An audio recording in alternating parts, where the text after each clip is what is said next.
അപ്പോൾ മക്കളെ, ഞാനിന്ന് പാലക്കാടാണല്ലോ കേട്ടോ. ഞാനിന്നിവിടെ ഒരു പശുവിൻ ഫാമിൽ വന്നതാണ്. ഇത് വെറും ഒരു ഫാമല്ല, ഇതിൻ്റെ ഒരുപാട് കഥകളുള്ളൊരു ഫാമാട്ടോ. ഈ ഫാം നടത്തുന്ന ഒരു ചേച്ചിയാണ്, ഒരു സർക്കാർ ഉദ്യോഗസ്ഥയായിട്ടുള്ള ഒരു ചേച്ചി നടത്തുന്ന ഒരു ഫാമാട്ടോ. അഥവാ വില്ലേജ് ഓഫീസിലായിരുന്ന ജോലി, സർക്കാർ ജോലിയൊക്കെ ഉപേക്ഷിച്ച് പശു ഫാമിലേക്ക് അഥവാ പശുവിനെ പരിചരിച്ച് പശുവിനെ കച്ചവടമൊക്കെ ചെയ്ത് വിജയിച്ചോ ഇല്ലേ എന്നുള്ളത് നമുക്ക് ചേച്ചിനോട് തന്നെ ചോദിച്ചു നോക്കാം. അങ്ങനത്തെ ഒരു ഫാമിലാണ് ഞാനുള്ളത്. എന്തായാലും ചേച്ചി ഇവിടെ ഉണ്ട്, പശുവിനെ പരിചരിക്കലും കാര്യങ്ങളായിട്ട് കുളിപ്പിക്കലൊക്കെ ആയിട്ട് ഇവിടെ ഉണ്ട് കേട്ടോ. നല്ല ക്ലീനാണ്, വൃത്തിയായിട്ടുള്ളൊരു ഫാമാട്ടോ. നല്ല സുന്ദരികളായിട്ടുള്ള പശുക്കൾ ഇവിടെ നിൽക്കുന്നുണ്ട്. അപ്പോൾ എന്തായാലും നമുക്ക് ചേച്ചിനോട് ചോദിച്ചു നോക്കാം, എന്താ കാര്യങ്ങൾ, എന്താണ് ലാഭമാണോ, ഗവൺമെൻറ് ജോലിനേക്കാട്ട് ലാഭമാണോ നഷ്ടമാണെന്നൊക്കെ ചോദിച്ചു നോക്കാം കേട്ടോ. ഓക്കേ, ഇതാണ് നമ്മുടെ ഫാം. ചേച്ചി നമസ്കാരം. വർക്കിലാണല്ലേ? ഓക്കെ ഓക്കെ, നടക്കട്ടെ നടക്കട്ടെ. നമുക്ക് കുറച്ച് സംസാരിക്കാൻ സമയമുണ്ടോ? Okay okay. ചേച്ചി, ഞാൻ ഇൻട്രോയിൽ പറഞ്ഞിട്ടുണ്ട് ഗവൺമെൻറ് ജോലി ഒഴിവാക്കിയിട്ടാണ് ഈ ഫാമിങ്ങിലേക്ക് ഇറങ്ങിയെന്നുള്ളതൊക്കെ. അത് സത്യം തന്നെയാണോ? വില്ലേജ് ഓഫീസിൽ ജോലി ഉണ്ടായിരുന്നു, അപ്പോൾ അത് ഒഴിവാക്കിയിട്ടാണ് നമ്മൾ ഇതിലോട്ട് വന്നത്. അല്ല, അത് കഴിഞ്ഞു ഞാൻ MBA ചെയ്തു. അതും കഴിഞ്ഞിട്ടാണ് ഞാൻ ഇതിലോട്ട് വന്നത്. ഇപ്പൊ LLB ചെയ്തുകൊണ്ടിരിക്കുകയാണ്. അതെങ്ങനെ ഇതായിട്ടാണ് ചെയ്യണേ? അല്ല, റെഗുലർ കോളേജ് തന്നെയാണ്. അപ്പോൾ നമുക്ക് 6 മാസം കൂടുമ്പോൾ ഓരോ സെം ഉണ്ടാവും. പിന്നെ നമ്മൾ പഴയ പോലെ കോളേജിൽ ഇങ്ങനെ പോയിരുന്ന് എഴുതി പഠിക്കണമെന്നല്ല. ഇപ്പൊ ഞാൻ 3 സെം കഴിഞ്ഞു, ഇപ്പൊ 4ാമത്തെ സെമ്മാണ്. ഓക്കെ. കമ്പാരബിലിറ്റി സർക്കാർ ജോലിയിലാണോ അല്ലെങ്കിൽ നിങ്ങൾ ഇപ്പൊ ചെയ്യുന്ന ജോലിയിലാണോ നിങ്ങൾക്ക് കൂടുതൽ ആദായം തോന്നുന്നത്, അല്ലെങ്കിൽ ലാഭം ഏതാ തോന്നിയിട്ടുണ്ട്? ലാഭം എപ്പോഴും എന്താണെങ്കിലും അധ്വാനിക്കാൻ നമുക്കൊരു മനസ്സുണ്ടെങ്കിൽ, അതിന് നമുക്കൊരു ഓപ്പർച്യൂണിറ്റി ഉണ്ടെങ്കിൽ ഡെഫിനറ്റ്ലി ബിസിനസ്സാണ് ഏറ്റവും നല്ല ഇത്. മറ്റേന്ന് പറഞ്ഞു കഴിഞ്ഞാൽ നമുക്ക് ഗവൺമെൻറ് ജോലി എന്നല്ല, ഏതൊരു ജോലിയാണെങ്കിലും അതിലൊരു ഫിക്സഡ് സാലറിയാണുള്ളത്. ആ സാലറി വെച്ച് തന്നെ നമ്മൾ കൊണ്ടുപോകണം. പക്ഷെ ബിസിനസ്സിലെന്ന് പറഞ്ഞു കഴിഞ്ഞാൽ അത് ഉയർച്ചയും താഴ്ചയും ഉണ്ടാവും. അതിൻ്റെ ആ വേവ് ലെങ്ത് എന്താണെന്ന് നമ്മൾ കറക്റ്റ് ഫോക്കസ് ചെയ്ത് കൊണ്ടുപോകാൻ പറ്റുകയാണെങ്കിൽ മാത്രമാണ് നമുക്കത് പിടിച്ചു നിൽക്കാൻ പറ്റുള്ളൂ. ആ ഒരു വ്യത്യാസമുണ്ട്. പക്ഷേ ഇപ്പോൾ ഞാൻ പറയുന്നു, എനിക്കിപ്പോൾ ഈ മാസം എനിക്ക് കുറച്ചിപ്പോൾ ഒരു 1 ലാഖിൻ്റെ ഇതാണ് എനിക്കുള്ളത്.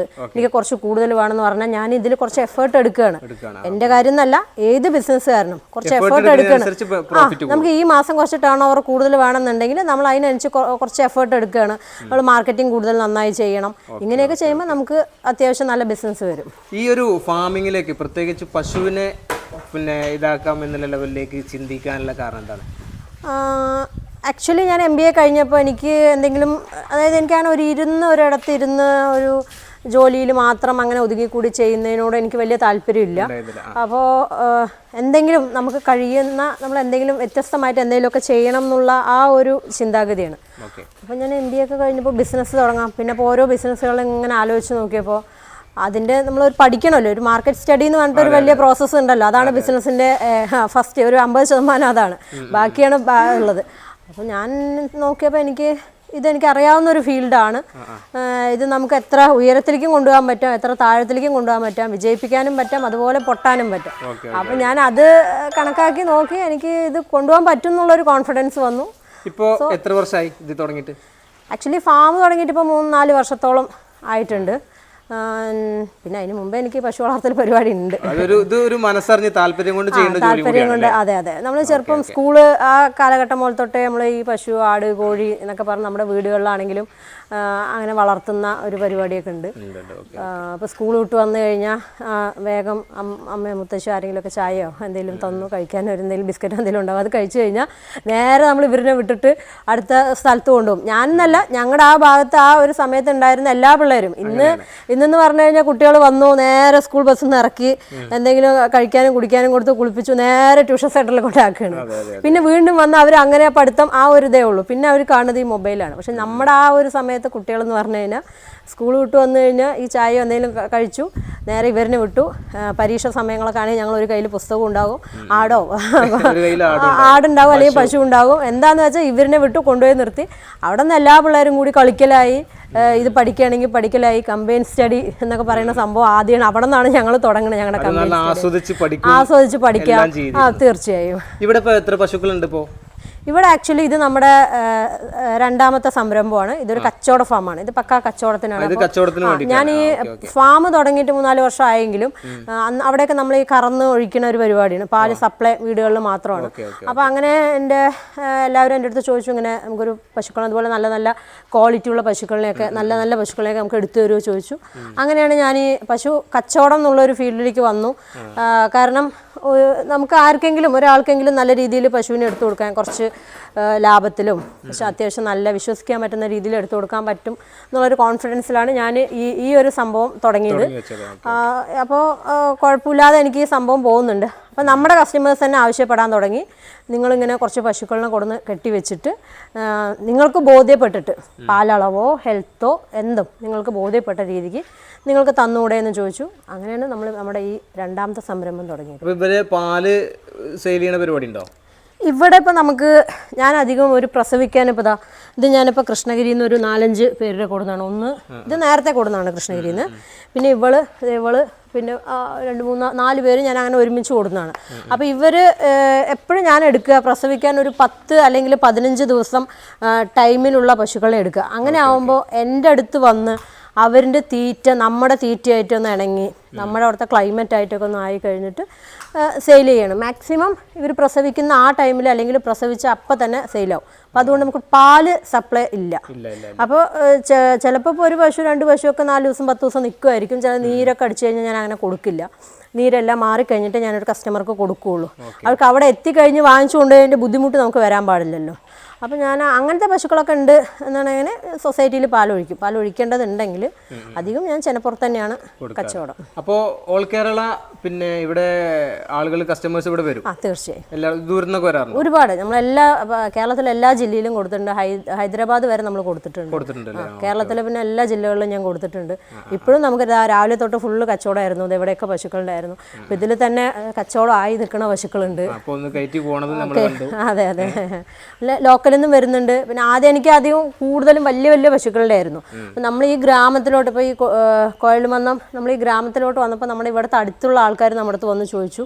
അപ്പം ഞങ്ങൾക്കും പറ്റിയ ചെറിയ പശുക്കൾ വേണമെന്ന് പറഞ്ഞു. അപ്പോൾ അതുകൊണ്ട് ഞാനിപ്പോൾ ഇവിടെ രണ്ടും കൂടെ മിക്സ് ആയിട്ടാണ് ഞാൻ ചെയ്യുന്നത്. എല്ലാ ബ്രീഡും ചെയ്യുന്നുണ്ട്. നാടൻ പശു മുതൽ നമ്മുടെ ഹൈബ്രിഡ് 30 ലിറ്റർ കറക്കുന്ന പശു വരെ ഉണ്ട്. അതല്ല, പിന്നെ കമ്പാരിബിലിറ്റി പഴയ നമ്മുടെ സർക്കാർ ജോലിയാണോ അതോ ആസ്വദിച്ച് ചെയ്യുന്ന ഈ ഒരു ജോലിയാണോ ഇപ്പോൾ ഏറ്റവും കൂടുതൽ എന്താ പറയുക ഒരു കംഫർട്ട് സോണിൽ നിൽക്കുന്നത്? തീർച്ചയായും എനിക്ക് ഈ ജോലി തന്നെയാണ് ഞാൻ സാറ്റിസ്ഫൈഡ് ആയിരിക്കുന്നത്. കാരണം ഇഷ്ടപ്പെട്ട് ഞാൻ ചെയ്യുന്നതാണ്. ഇപ്പോൾ ഇങ്ങനെയുള്ള വലിയ പശുക്കളിനെയൊക്കെ ഒരുപാട് പശുക്കളെ എനിക്കിതിൽ കാണാൻ പറ്റും. ഈ പശു ആടും അങ്ങനെയൊക്കെ ചെയ്തിട്ടുണ്ട്. പക്ഷെ അതിലും എനിക്ക് കൂടുതൽ ഇഷ്ടപ്പെട്ടത് ഇങ്ങനെ ഈ പശുക്കളെയാണ്.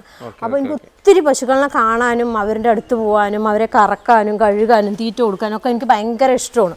അപ്പോൾ ഈ ജോലിയിൽ ഞാൻ എൻ്റെ ആ ഒരു ഇഷ്ടം എനിക്ക് കൂടുതൽ ചെയ്യാൻ പറ്റും. എൻജോയ് ചെയ്ത് ഞാൻ ജോലി ചെയ്യുന്നുണ്ട്. മറ്റേതാകുമ്പോൾ അങ്ങനെയല്ല, രാവിലെ എഴുന്നേറ്റു പിന്നെ തലേ ദിവസത്തെ ഫയലുകളും കാര്യങ്ങളും എന്തെങ്കിലുമൊക്കെ പെൻഡിങ് ഉണ്ടെങ്കിൽ അത് ടെൻഷനാണ്. അതോടെ കൊണ്ടുപോയി കൊടുക്കണം, അത് ചെയ്യണം, ഇത് ചെയ്യണം. ഒരുപാട് വർക്കുകൾ നമുക്ക് ഗവൺമെൻറ് എന്നല്ല ഏത് ജോലിയാണെങ്കിലും അതിൻ്റേതായതുണ്ട്. ഇതിപ്പോൾ എനിക്കിപ്പോൾ കച്ചവടം ചെയ്യാൻ തോന്നി ഞാൻ ചെയ്തു. ഇപ്പോൾ 10 ദിവസം എനിക്ക് കോളേജിൽ പോകുമ്പോൾ വേണ്ട ഇതൊക്കെ നിർത്തിയിട്ട് 10 ദിവസം കോളേജിൽ പോയി ഇരിക്കുക, അവിടുത്തെ എക്സാം കാര്യം കഴിഞ്ഞ് വേണ്ട അപ്പോഴാണെങ്കിലും എനിക്ക് പ്രശ്നമില്ല. പിന്നെ ഈ ഫാം മേഖല അതുപോലെ എല്ലാവരും പറയുന്നുണ്ട് ഒരു പ്രോഫിറ്റ് അല്ല എന്ന് പറയുന്നുണ്ട്. പക്ഷെ എനിക്കതിൽ മനസ്സിലാക്കാൻ പറ്റിയ സംഭവം എന്താണെന്ന് വെച്ച് കഴിഞ്ഞാൽ എന്ത് ബിസിനസ് ആണെങ്കിലും നമ്മൾ തുടങ്ങി നമ്മൾ അവിടെ പോയിട്ട് ഞാൻ മുതലാളിയാണ്, 10 ഫാമിൻ്റെ ഒരു ഓണറാണ്, അല്ലെങ്കിൽ 20 പശുക്കൾ ഉള്ള ഒരാളാണ്, 1000 പശുക്കളുണ്ട്, ഇത് പറഞ്ഞിട്ട് നമ്മൾ മാറിയിരുന്നിട്ട് ഒരിക്കലും നമുക്ക് വിജയിക്കില്ല. ഏത് ബിസിനസ് ആണെങ്കിലും നമ്മുടെ കണ്ണും മനസ്സും അവിടെ എത്തുന്നുണ്ടെങ്കിൽ മാത്രമേ നമുക്കത് എത്ര ജോലിക്കാരുണ്ടെങ്കിലും അതെ നമ്മളത് നമ്മൾ ആ ജോലിക്കാരൻ്റെ ഒപ്പം ഉണ്ട് എന്ന് അവർക്കൊരു തോന്നൽ വരണം. എന്നാൽ മാത്രമേ അവൻ ഇതാക്കാൻ പറ്റുള്ളൂ. ഇപ്പോൾ ഈ ഫാം ഇത്ര നീറ്റായിട്ട് ക്ലീൻ ആയിട്ടൊക്കെ കിടക്കണം എന്നുണ്ടെങ്കിൽ ഞാനിത് ഇടയ്ക്കിടയ്ക്ക് വന്ന് നോക്കുന്നുണ്ട്. അപ്പൊ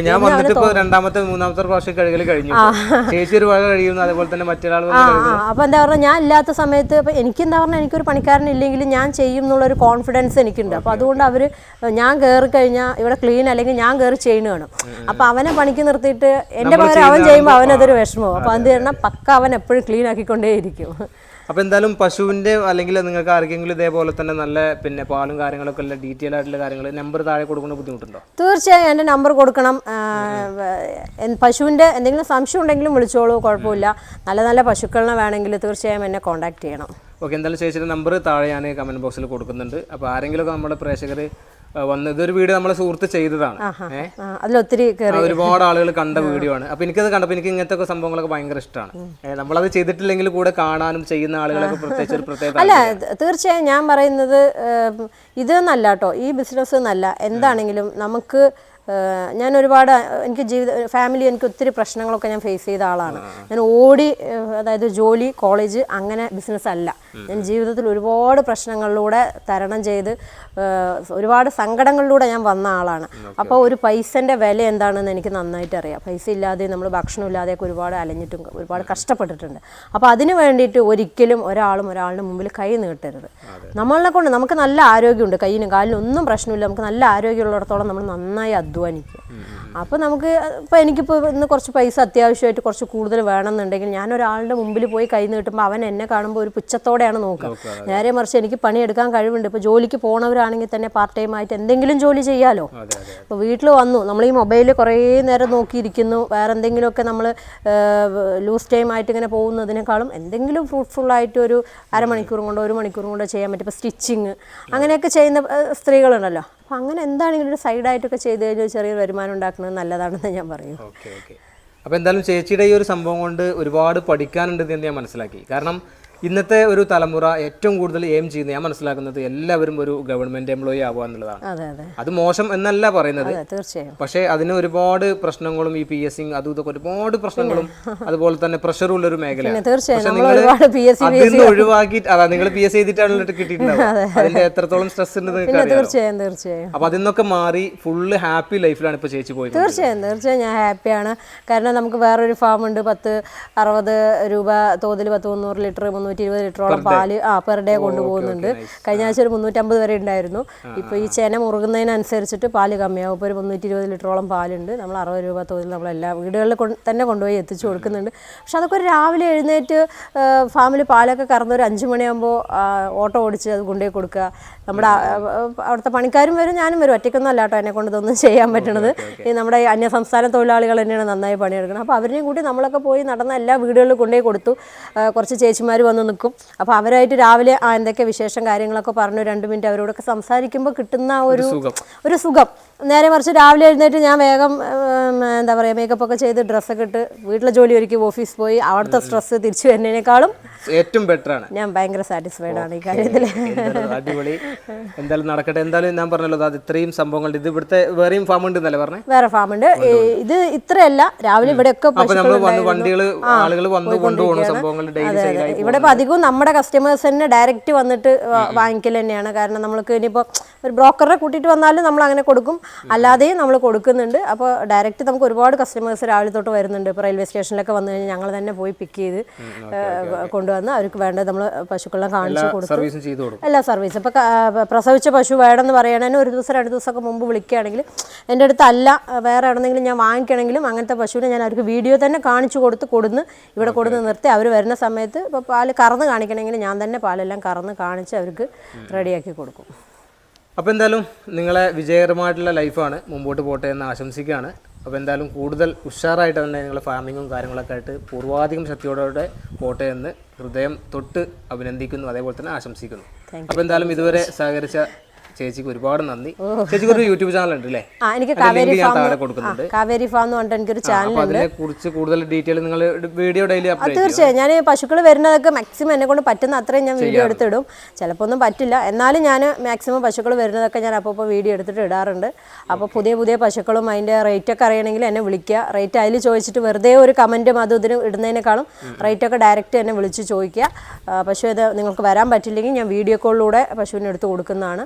അതിൻ്റെ കറവും കാര്യങ്ങളും പശുവിൻ്റെ വീഡിയോയിൽ ഫുള്ളായിട്ട് നമ്മളെല്ലാ പാർട്സും വരെ എല്ലാം കാണിച്ചു കൊടുക്കും. പശുക്കളുടെ മൊത്തം നമ്മൾ കാണിച്ചു കൊടുത്ത് കറവുണ്ടെങ്കിൽ കറവ് എല്ലാം കാണിച്ചു കൊടുത്ത് നമ്മളെടുക്കും. പിന്നെ ചെനപ്പുറത്ത് നിൽക്കുന്ന പശുവാണ് ഞാൻ കച്ചവടം ചെയ്യുന്നതെങ്കിൽ 4 കാമ്പ് ഞാൻ ഗ്യാരണ്ടി കൊടുക്കും. മറ്റേ നമ്മൾ പാൽ ഇത്ര ലിറ്റർ എന്നൊന്നും നമ്മൾ പറഞ്ഞു കൊടുക്കുന്നില്ല. ചെനപ്പുറത്തുള്ള പശുവാണെങ്കിൽ 4 കാമ്പ് ഗ്യാരണ്ടി കൊടുക്കും. അവിടെ പോയി പ്രസവിച്ചു കാമ്പിന് എന്തെങ്കിലും കംപ്ലയിൻറ്റ് ഉണ്ടെന്നുണ്ടെങ്കിൽ അതിന് ഞാൻ മാറ്റി കൊടുക്കുന്നത്. അപ്പോൾ എന്തായാലും താഴെ ലിങ്ക് ഞാൻ കൊടുക്കുന്നുണ്ട്, അതേപോലെ തന്നെ നമ്പറും കൊടുക്കുന്നുണ്ട്. അപ്പോൾ താങ്ക് യു. എന്തായാലും നിങ്ങളെ പിന്നെ എന്താ പറയുക വിജയകരമായിട്ട് തന്നെ മുമ്പോട്ട് പോകും. Okay, thank you so much. എന്തായാലും എൻ്റെ ഒരു വീഡിയോ ചെയ്യാൻ തോന്നിയതിന് ഒരുപാട് നന്ദി. Okay okay, thank you. അപ്പോൾ മക്കളെ വീഡിയോ നിർത്താണ്. അപ്പോൾ ചേച്ചിയുടെ ഫുൾ ഡീറ്റെയിലും കാര്യങ്ങളൊക്കെ അറിയുന്നുണ്ടെങ്കിൽ താഴെ നമ്പർ ഉണ്ട്, അതേപോലെ തന്നെ യൂട്യൂബ് ചാനലും കാര്യങ്ങളെല്ലാം ഡെയിലി അപ്ഡേഷൻ കാര്യങ്ങളൊക്കെ ചാനലിൽ വരും. അപ്പോൾ അടുത്ത നല്ലൊരു വീഡിയോ ആയിട്ട് കാണാം. Bye bye.